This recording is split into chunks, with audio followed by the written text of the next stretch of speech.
If you need to get a refund from PayPal, the process is straightforward. Follow these steps to request your refund effectively. Step 1. Log into your PayPal account.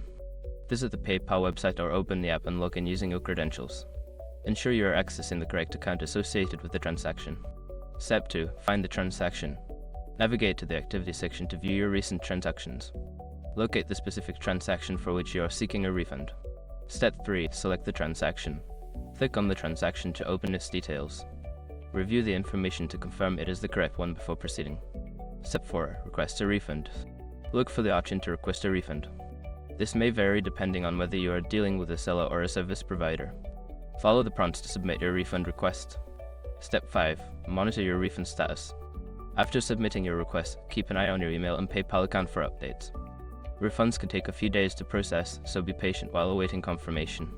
In conclusion, getting a refund from PayPal involves logging in, locating the transaction, requesting the refund, and monitoring its status. Following these steps will help ensure a smooth refund process.